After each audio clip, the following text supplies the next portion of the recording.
আসসালামু আলাইকুম dear students, কেমন আছো সবাই? আশা করি ভালো আছো ইনশাআল্লাহ।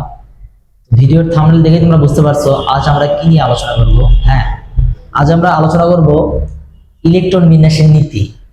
আমাকে অনেক স্টুডেন্ট প্রায় কোশ্চেন করে থাকে যে স্যার আসলে ইলেকট্রন বিন্যাস পারি না, ইলেকট্রন বিন্যাস পারলেও প্রপারলি পারি না। আসলে ইলেকট্রন বিন্যাসের ক্ষেত্রে কোন পরমাণু মানে কোন অরবিটে বা কোন শেলে কোথায় ইলেকট্রন আগে দেব, কোথায় ইলেকট্রন পরে দিব, যাবতীয় কোশ্চেন। আসলে এই সকল কোশ্চেনের সমাধান দেওয়ার জন্য আজ আমি তোমাদের সামনে উপস্থিত হয়েছি। অবশ্যই তোমরা ক্লাসটি শেষ পর্যন্ত করতে থাকো ইনশাআল্লাহ। তো লুক এট দ্য বোর্ড, দেখো আমি তোমাদের সুবিধার্থে লিখে রাখছি ইলেকট্রন বিন্যাসের নীতি। আমি এখানে লিখছি দেখো n plus L.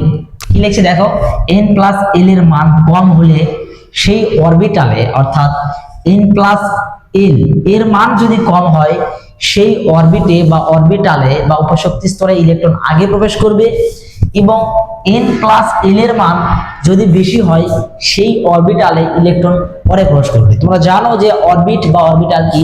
Orbit that means একটা হলো শক্তি স্তর, একটা প্রধান শক্তি স্তর। আর অরবিটাল ব্যাপারটা হচ্ছে কি, ওই একটা প্রধান শক্তি স্তরে হাইস্ট কতগুলো উপশক্তি স্তর থাকতে পারে, দ্যাট মিন্স এসপিডিএফ। এই ব্যাপারগুলোকে বলা হচ্ছে আমাদের sub orbital, that means orbital, ওইগুলোকে বলা হচ্ছে অরবিটাল।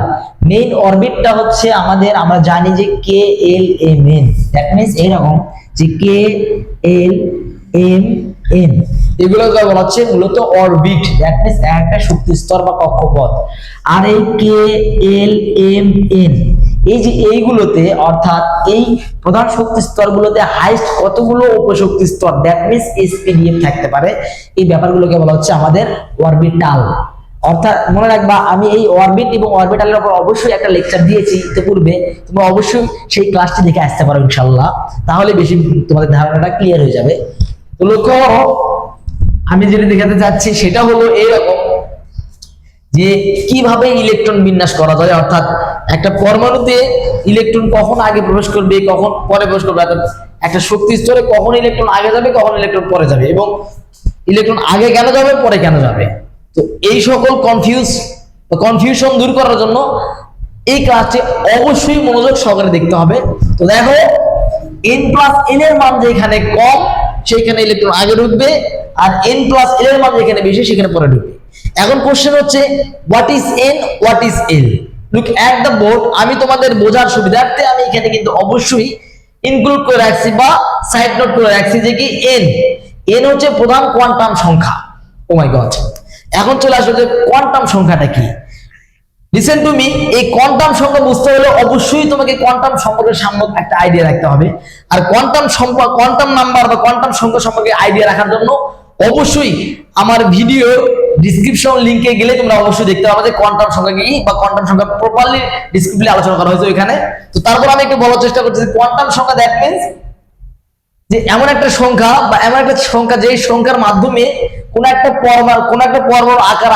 পরমাণুর আকার আকৃতি, প্রোটন সংখ্যা বা নিউট্রন সংখ্যা বা ইলেকট্রন সংখ্যার কাউন্ট করা হয়। ঠিক আছে, তো যাই হোক, তাহলে প্রধান কোয়ান্টাম সংখ্যা হচ্ছে n, এলটা হচ্ছে সহকারী কোয়ান্টাম সংখ্যা। আমি এখানে আরো একটা জিনিস রাখছি, দেখো অরবিটাল বা উপশক্তি স্তর।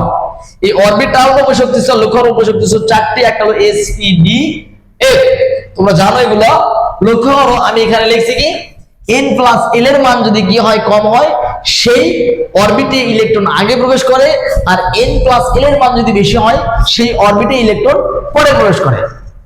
এখন লক্ষ্য করো আমি এখানে যে আরেকটা জিনিস রাখছি, লক্ষ্য করো n এর মান, লক্ষ্য করো লুক এট দ্য বোর্ড, এই যে এসপিডিএফ এগুলো হলো অরবিটাল, অর্থাৎ s। মনে করো যে যদি s অরবিটাল হয় তাহলে সেক্ষেত্রে s এর ভ্যালু হচ্ছে 0।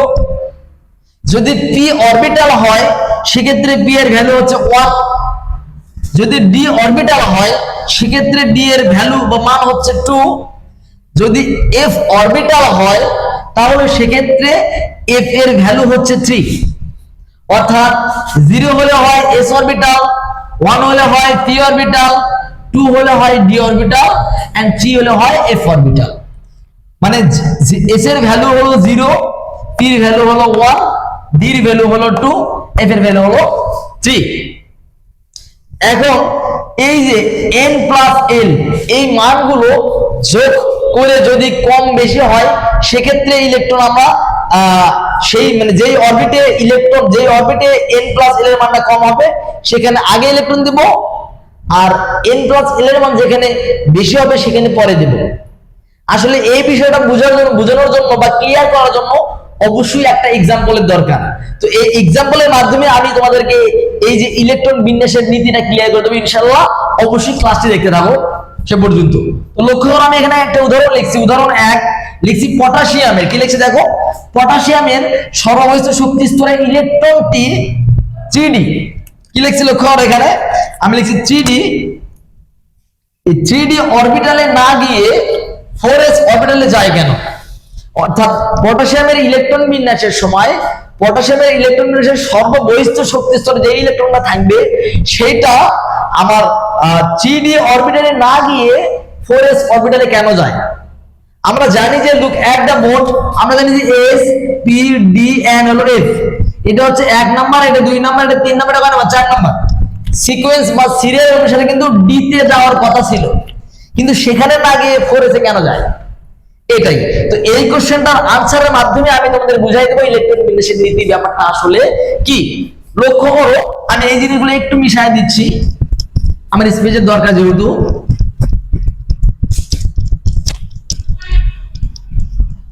তো দেখো আমি এই জিনিসটা তোমাদের ইলেকট্রন বিন্যাসের মাধ্যমে বুঝিয়ে দেবো।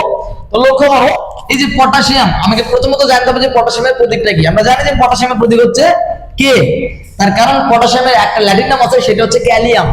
তো এই যে ক্যালিয়াম বা পটাশিয়ামের প্রোটন নাম্বার আমরা জানি যে 19। কত? 19। সো আমি যদি এই পটাশিয়ামের ইলেকট্রন বিন্যাসটা করি তাহলে কি হয়? 1s 2s 2p 3s, অর্থাৎ শোনো শোনো প্রিয়া শোনো প্রিয়া, ধরো 3d 4s এরকম। তো যাই হোক আমরা যে বিভিন্ন টিচারেরা বিভিন্ন রকম করে শেখায় যে এই ইলেকট্রন বিন্যাসটা। তো লক্ষ্য করো আমি একটা ওয়েতে শিখাই যে শোনো শোনো প্রিয়া শোনো প্রিয়া শোনো ডি পিএস খোলা ডিপিএস খোলা এফডিপিএস খোলা এফডিপিএস খোলা। যাই হোক ইলেকট্রন বিন্যাস যদি তুমি শিখতে চাও তাহলে আমার এই ভিডিও ডেসক্রিপশন লিংকে ক্লিক করবো। অবশ্যই এই ইলেকট্রন বিন্যাসটা কিভাবে করা যায় প্রপারলি আমি ওই জিনিসটা শিখাই আছি ইনশাআল্লাহ। তো দেখে নিবা তোমরা।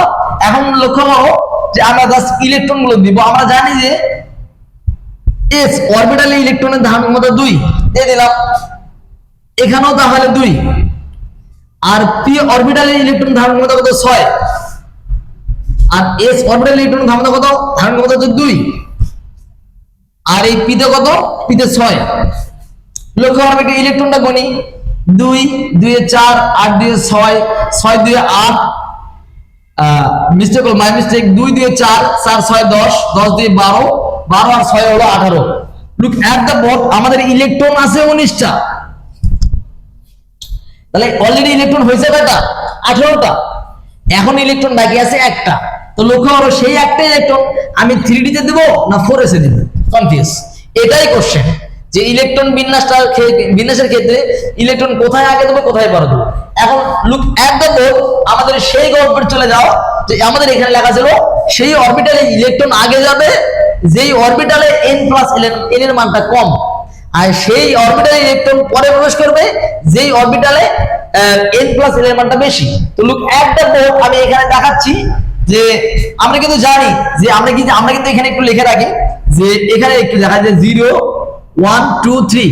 0 হলো হয় s অরবিটাল, 1 হলো হয় p অরবিটাল, 2 হলো হয় d অরবিটাল এন্ড 3 হলো হয় f অরবিটাল। তো লক্ষ্য করো আমি এখানে সূত্র বসাচ্ছি n প্লাস n। তো লক্ষ্য করো এখানে লিখছি 3d, তাহলে আমি 3d এর ভ্যালুটা যদি পাই লক্ষ্য করো 3, তার মানে এখানে n এর মান হচ্ছে 3 মানে 3 যোগ এই যে d, এই d এর ভ্যালু ছিল কত দেখো, d এর ভ্যালু হলো কত 2, তাহলে 3 2 কত হয় 5। তার মানে ভাই এই 3d অরবিটালের ভ্যালু হচ্ছে 5। এবার ঠিক সিমিলার হইতে আমি এই সূত্রের উপরে দেখাবো 4s। তাহলে এখানে n এর মান লক্ষ্য করো, n এর মান হলো 4 এন্ড s এর মান লক্ষ্য করো এই যে s, এই যে s এর ভ্যালু হলো 0, তাহলে 0 বসায় দিলাম, তাহলে 0 এন্ড 4 দ্যাট মিন্স 4। তার মানে লক্ষ্য করো 4s এন্ড 3d, অর্থাৎ 3d গ্রেটার দেন 4s, অর্থাৎ 3d এর ভ্যালুটা 4s অপেক্ষা বেশি। মানে 3D এর মান না বেশি, 4s এর মান নাকি কম। আমাদের কিন্তু গল্প ছিল যে কি n প্লাস l এর মান যেখানে কম সেখানে ইলেকট্রন আগে ঢুকবে, আর n প্লাস l এর মান যেখানে বেশি সেখানে পরে ঢুকবে। ও মাই গড, আমরা কিন্তু কাঙ্ক্ষিত রেজাল্টটা পেয়ে গেছি। অটোমেটিক তোমরা কিন্তু বুঝতে পারছো যে কি আজ আমাদের এই পটাশিয়ামের ইলেকট্রনটি দেখো লক্ষ্য করো 3D তে না গিয়ে একটা ইলেকট্রন ছিল, সর্বশেষ শক্তি ছিল একটা ইলেকট্রন ছিল, 3D তে না গিয়ে কোথায় গেল 4s এ গেল। কোথায় গেল 4s এ গেল। তাহলে এই 3D কি করবে, যেহেতু 3D ফাঁকা আছে মানে দ্যাট মিন্স এখানে 0, দ্যাট মিন্স এটা নিউট্রাল থাকবে। এখন মজার বিষয় হচ্ছে কি তুমি চাইলে এই 3D নাও লিখতে পারো, প্রবলেম নেই। তাহলে 3D হাইড করা আছে, সুপ্ত অবস্থায় আছে। তাহলে এই ছিল আমাদের আজকের ভিডিও, আজকের ক্লাস। নেক্সট ক্লাস দেখার জন্য আমন্ত্রণ রইল। আসসালামু আলাইকুম।